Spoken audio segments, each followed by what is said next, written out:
in this episode. I've always disagreed with people on this. I just haven't really argued with them on it.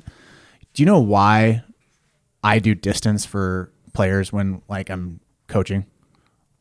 Because it's training their mind. It's not training their body. Yeah, for it's training their mind. I want to see when you're going to break. Yeah. Like when we did conditioning for our players, it was the secondary thing was to get their bodies in shape. Yeah. The first priority was I want to see when you're going to break, because that's when I'm going to know, all right, this is when I can pull you from a game, or this is when I need to address a situation. Mm-hmm. You're going to learn so much more about a player on running and conditioning than anything else. Like, I don't know if G did this, but I could really tell as a captain, we had to run a mile every day during the spring, every day. And those 4 laps sucked after practice. Mm-hmm. And you could really tell who was going to not be the clutch guy. Sure.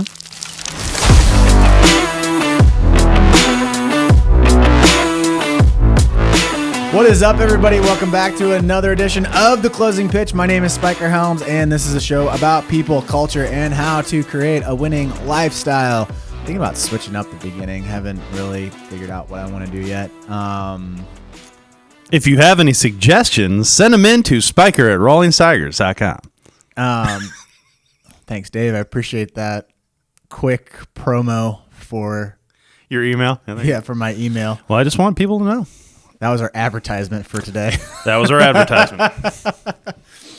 Today, guys, we're going to be talking about emotions, talking about the human spirit, and bat celebrations, bat flips, the let's go mentality. Let's go! Oh my gosh, it's just so overdrawn. It's done. It's overdrawn. Come on, guys. It's done. Yeah, like let's not do that. Let's not go right now. I'm just waiting for someone to come up with something new. It goes in streaks. It's because what kids do is their brains are not fully developed yet. Like you don't get your brain doesn't develop until like mid-20s, right? So you're trying to grab information and you're trying to figure out what's good, what's bad, and then you're trying to figure out your emotions.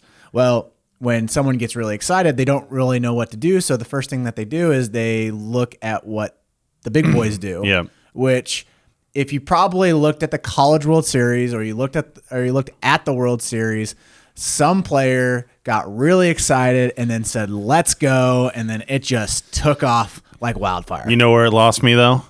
When they started saying it after singles. That's where you lost me. Okay? I was all for it in the big plays of the game. It was getting guys hyped. And then it kind of trickled over like a double, and they're doing the celly out there at second base, which we can talk about. And then it trickled its way down into singles. I'm sure it'll happen like a pitcher will throw a strike. Let's go, Robbie! That's where it lost me. It lost me like after like the first inning. When a pitcher strikes out somebody, it's like, bro, we're in the first inning. Calm down. Long way to go. I know you're excited. It's the summer. We're in the middle of Indianapolis. No scouts are in sight, but I love the energy. Cannot celebrate singles, fellas. And like, don't get me wrong. Like, I love emotions. I love it when someone gets really excited. I love it even more when I catch it on camera because it's just something that I can use later on in the future for the Tigers.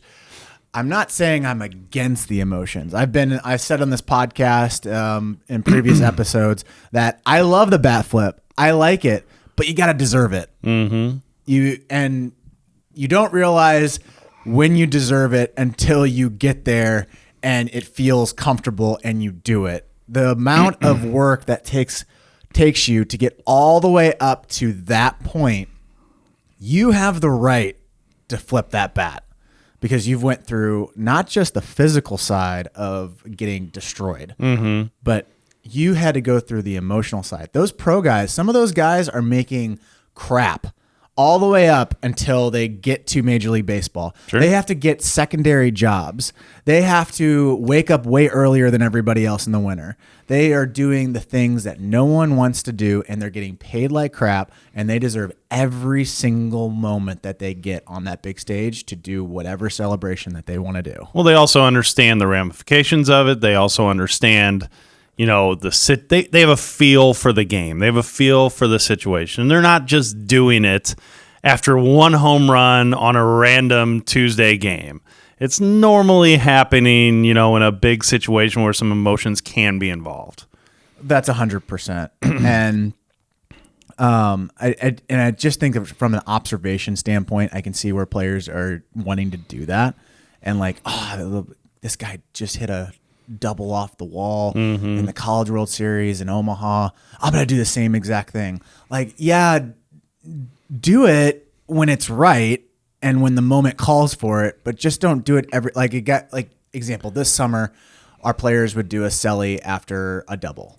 Which I'm actually all right with. I don't know how you feel it. I felt like some of it was just a little overdrawn, and it was just like, guys, you're supposed to do that. Well, it's the third inning of a game, a fourth inning of a game, and we're trying to scratch something up. Now, if it was like sixth or seventh inning of a ball game and it was a big moment, yeah, it's all you, man. And I didn't say anything. I was quiet about it because kids are going to be kids. They saw something on TV, and part of our job is to make sure that they're having a good experience. And if that's what it calls for, I'm not going to rain on their parade, because there was bigger problems that we had to solve for that team. Sure. And help them teach them, like, expectations from a training standpoint and all that. That was a higher priority. Now, if we had them for a full year, 365 days, and we got all of that training figured out, and then we got them on the routine, and then we started seeing that, then I probably would have said some words like, hey, not right now. Well, later. You can do it later, just not right now. I think the one thing to think of, though, in terms of the energy, the celebration aspect, just kind of the way younger players are acting these days and how they're trying to emulate it, that's just kind of who they are.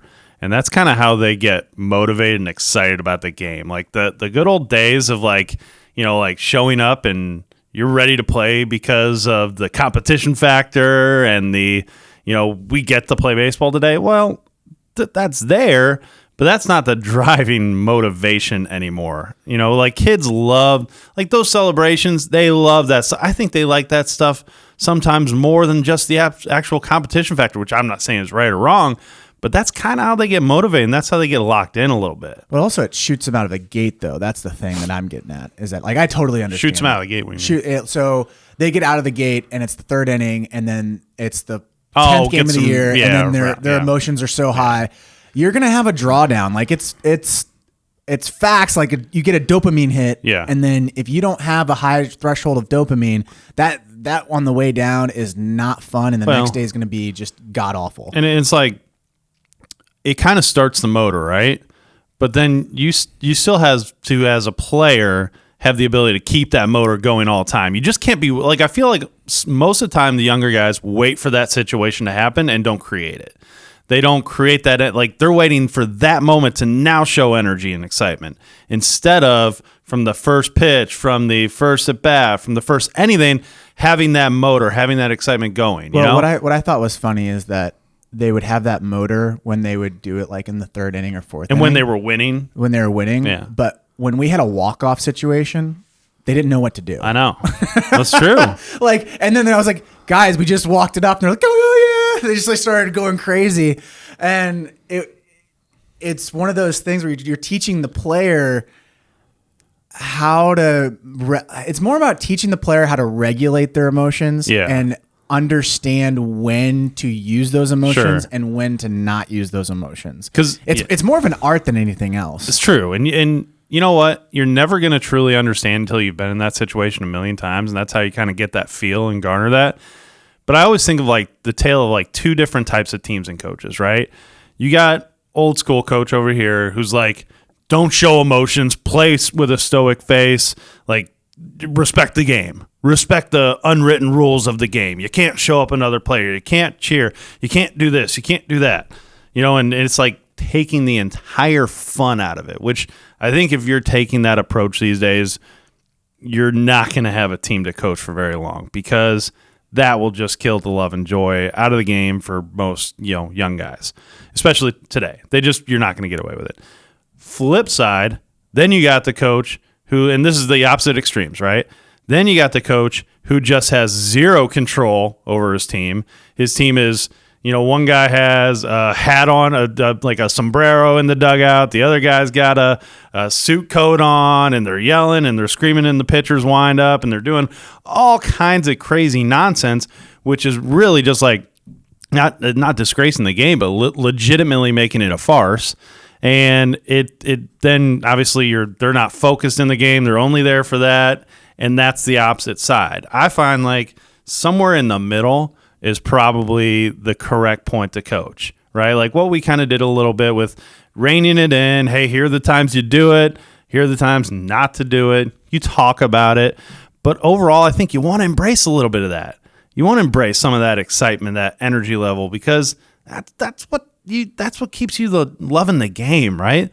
The fun stuff like that where you're with your teammates, hanging out, that's a lot of the stuff you remember. So you kind of want to do a little bit of both, in my opinion. It's a yin and a yang where I've seen the guys that celebrate really hard, and then when they get hurt or they are not feeling it, it's like a whole total pendulum swing, and you can tell exactly what's going on in that person's mind. Like they're wearing their emotions on their sleeve, sure.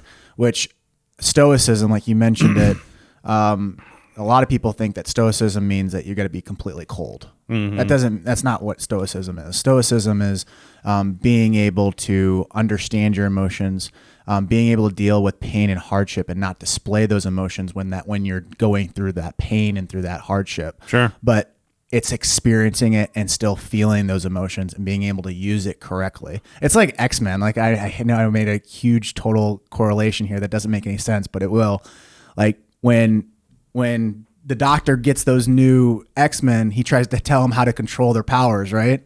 Your emotions are your powers. You got to figure out how to control them. You can't just let it go off on the rails and just destroy everything in your path. You brought that one back a little bit. Oh, I know. A little bit. Yeah. So it's because your emotions can destroy a lot of things. It's 100%.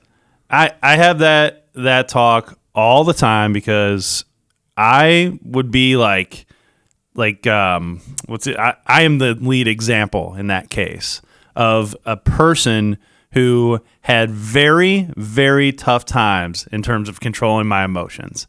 Yeah, I was awful. I got told by coaches all the time leading up until I probably didn't really learn how to control anything until maybe sophomore year of college. But all the way leading up, I got told by coaches over and over that if you were going good and you were excited and you were this and that, you're the best student in the world to have on the bump, and we want you pitching. But when it went south, even just a little bit, or somebody got in your head or this or that, you were probably the worst dude to have on the mound, and there was no in between. And we had to get you out super fast because it was going to go off. Like, I was going to lose my shit, and I was going to yell at people, and I just couldn't control it. And I was the same way in the dugout a little bit at that time. Like, I'd be chirping players. I'd be doing this, doing that. I'd be the loudest guy in the field, which sometimes was good and sometimes was a distraction really, really bad. And I didn't know that, but that's strategically knowing when to use it, when not to use it. Like, think about Larry Bird, think about Michael Jordan, Kobe Bryant, Tiger Woods. They use their emotions effectively. They use their mental side extremely strategically. Well, sure. Like, they're just all in on, okay, I'm going to be really good with my body, but I'm going to be even better, Black Ninja-esque with my mentality and my emotions. Yeah, I mean, they're next level with that stuff. I mean, they're complete and utter psychopaths in the best way possible. Yeah, well, David Goggins in his book, Can't Stop Me, or Can't Hurt Me, sorry, he mentioned that he was trying out for the varsity team, and the varsity coach didn't like how he was trash talking on the court. Mm-hmm. And so he had to follow suit. And this is in Indiana, and they worshipped Larry Bird. Sure. And Goggins was like, what are you talking about? Larry Bird was the biggest trash talker Yeah. in the NBA at the time. What are we talking about? He wasn't just some choir boy. Right. He was out there going out and trying to get some souls. Murder you. Yeah, for So sure. it's funny how some people take someone's game and they think it's this way than that way instead of really studying them and really understanding. I think that's what happens with players is they observe them from a distance off of TV. They see a highlight and a guy just gives like a fist pump. They're like, oh, I'm going to do that. Like when celebrations at home plate happened, I remember when it was like yesterday, we're like, oh, when we hit another home run, we're going to do the exact same celebration that Prince Fielder did where he stepped on the plate and then everyone like went backwards. It's like, no, that's not how that's not what you're supposed to do. It was a walk-off home run. You know what I'm saying? But it was in a big moment as well.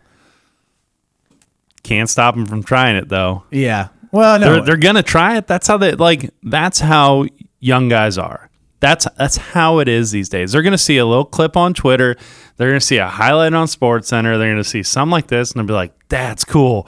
We need to do this next game. Whenever this happens, we're gonna do X, Y, Z." And then they do it. And if you notice when they do it, they always look right over to the coach after they do it to see, well, was that bad? Did I get away with it? Did he like it? Okay.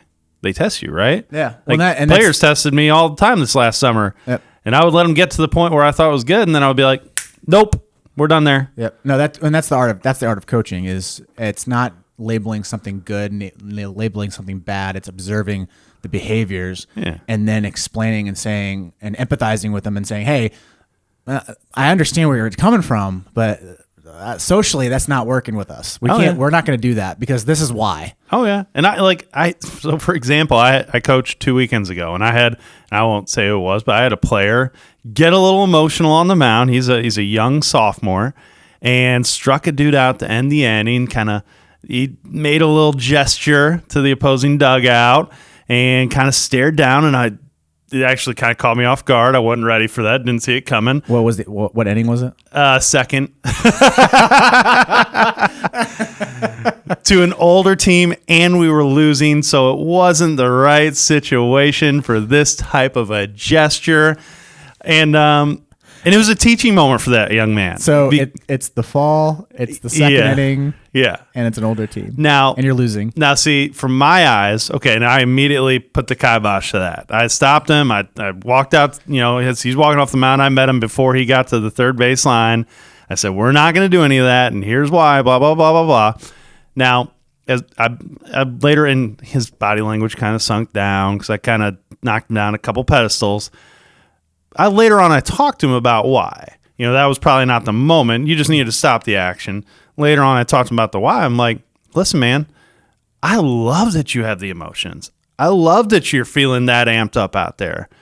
Now, here's why we don't do that for all these reasons, okay? Respect to the other team, this or that. We're not going to let them, show them that they're in your head. We're not going to do all these things and, basically used it as a teaching moment. But I like it and I hate it, but it's going to be there. And he saw that guaranteed from a pro guy doing it. 100%. He saw some dude K a guy on a 99 mile per hour fastball, probably dugouts were chirpy. He did something to the other dugout. He's like, I'm going to do that next time. But that's what they do. They test you, right? Mm-hmm. But now for that dude, hopefully, he knows that that's probably not the right time or that he should not do that in general. I learned. So that's the only way. Like, you're going to make, again, my advice to coaches on the ability to control emotions is like, you're not going to be able to control them. Like, trying to set boundaries and say X, Y, and Z of how we do it. Like, even the best guys who are buttoned up on the communication side and saying to the team, this is our expectations. This is what we expect you to act like and do. This is how you carry yourself. That's all good and well, and you should do that. But it's going to come out. And then you just have to use all those as teaching moments. And when it's going good, embrace it and push it forward and make sure that they're, really getting after it, because that's great. That keeps kids involved in the game. When it goes awry, like that situation, real quick, you got to stop it and teach it. But I think if I would have just yelled at him and said, you don't do this, blah, blah, blah, blah, blah, and I would have never gone back and talked to him about why, I think now that player has a bad taste in his mouth. He doesn't really understand why he just got yelled at. He just probably looks at me as an authority figure and is like, that guy's a jerk. That guy doesn't even like me. I don't want him as my coach. But I think if you go ahead and teach it and talk about why, then you ultimately will get the result you want. Well, that's the difference between being a dictator and making sure that you're being a teacher. Dictator and teacher are totally different. And a teacher is able to say, I'm not going to control you. I'm just going to teach you. And saying to your team, hey, we're not going to be doing this, and this. Well, I'm a rebel at heart. I'm like, I'm going to do that. Right. I'm going to do it. I'm going to see how close I can get to the line. Where if you end up empathizing with the kids and like really understanding what they really want, which is they want to have fun and they want to play, but also living inside those boundaries of like, hey, I want to learn. I want to learn what's actually right and what's actually wrong. And internally, that's what they want. Sure. Because they ultimately want to get to be Major League Baseball players or college baseball players or the best player that they possibly can be. So, and they want to have that bravado because bravado's sexy. Like when Max Scherzer strikes out the side in the 8th inning after a long start and he gives a fist pump or he looks more determined, I want that. For sure. I want to be that guy. For sure.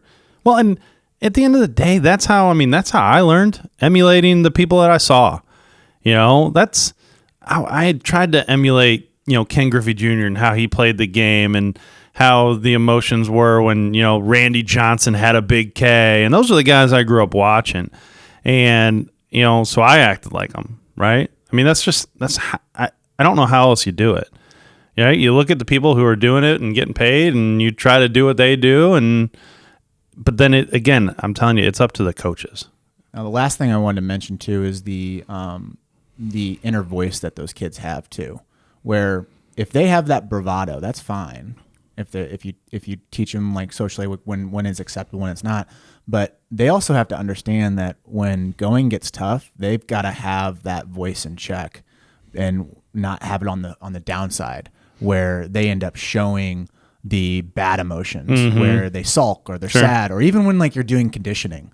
I had a conversation with Hacker a number of years ago, and it was about like what does running have to do with anything? Why were they doing long distance? And I've always disagreed with people on this. I just haven't really argued with them on it. Do you know why I do distance for players when like I'm coaching? Because it's training their mind. It's not training their body. Yeah, for it's training their mind. I want to see when you're going to break. Yeah. Like when we did conditioning for our players, it was the secondary thing was to get their bodies in shape. Yeah. The first priority was I want to see when you're going to break, because that's when I'm going to know, all right, this is when I can pull you from a game, or this is when I need to address a situation. You're going to learn so much more about a player on running and conditioning than anything else. Like, I don't know if G did this, but I could really tell as a captain, we had to run a mile every day during the spring, every day.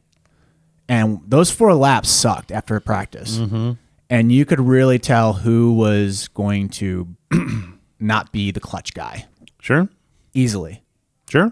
Because they just dogged it. And they didn't get the chances in the game. When it was a clutch moment, they didn't get the chance. But the guy who really went out hard and tried to make that mile, excuse my language, it's bitch, they were the ones that got the opportunity. For sure. I mean, when we're talking about the ability to control emotions both ways, I try to lay this out to players this way. When you're playing the game of baseball, there are traps all around you at all times. And what I mean by that is, and let's just talk on the emotional side. It's a roller coaster, right? You got steady Eddie in the middle, you got high end, happy emotions, excited here, and you got low end, really crappy, sulky emotions down here, right? And at any given point in the game, you're swaying one way or the other. And now the key is to try to stay even keel. That's what you see the best athletes in the world doing.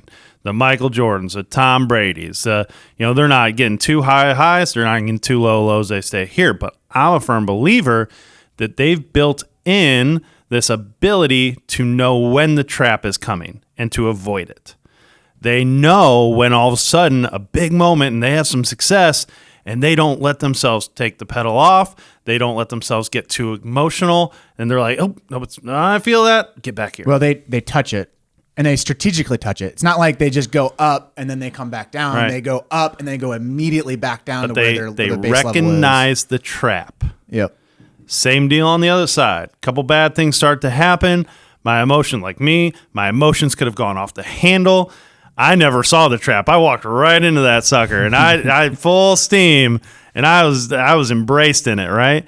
Until I learned how to look for it. I started, everybody understands their kind of angry inner feelings, that they can feel the frustration that starts to come in. Well, I learned that when I felt that coming on, I had to trigger something else. I had to pivot quickly. Otherwise, in my case, it would have gone bad very, very, very, very fast. So you have to know traps are there. You got to learn how to avoid them. That's the best part about being like a youth coach and a high school coach, is that you get to see that moment and teach them right away. Like, hey, there's the trap. You need to recognize that. Let's get off that trap and let's go here. Every player goes through that. Every player goes for gets sure, through the trap. a million times over. And like your first slump. I remember my first slump. It was like a death trap. It was a black hole of death, and I was like, "Whoa, this is weird." Oh yeah. Do you remember like when you went to like a slump for pitching wise? Like, no, for sure. Where it just seems like the walls were closing in on you, and you didn't know what to do. Couldn't do anything, right? Yeah. Yeah. No, I mean, it happened my junior year of college. I got moved from the starting rotation to relief, and then I was really bad in relief because I got moved to relief because of bad as starter, and then I just couldn't do anything right, and I was, it was bad, and I stayed there for a while until I changed my mentality. It's not unique to any player. No, for sure. It's very normal, but very familiar, and it's just your first experience. And generally speaking, players don't learn from it after one time or two times. It normally takes a coach saying it 3, 4. That's why you have to be on it all the time. You have to be, don't be the coach that says, well, I told you this once, you got to have it now.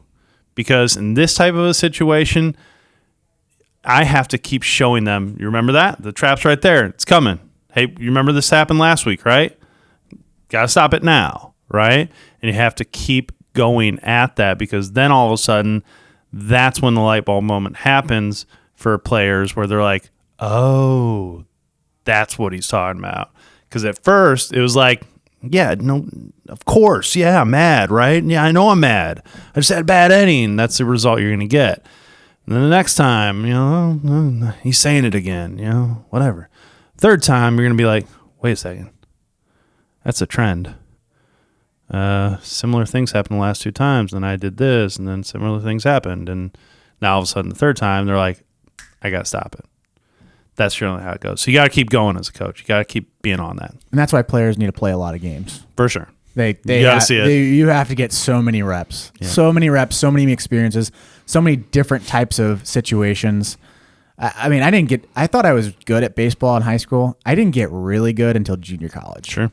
Because you're playing every single day. Yeah. It's like spring training. You play like 80 games a year. Oh, well, fall you're playing. I remember you do 25 to 30. You do triple headers. Yeah, 25 to 30. You'll get there at 50 in the spring. You'll roll off the bus at 8 a.m.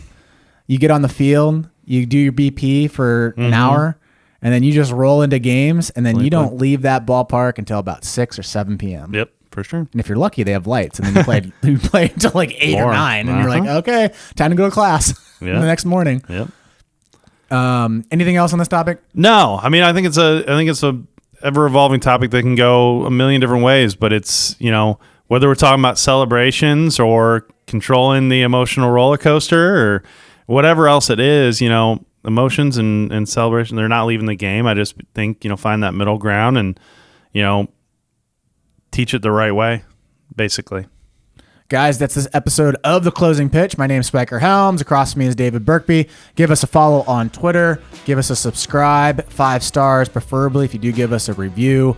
And we will catch you in the next episode. See you guys.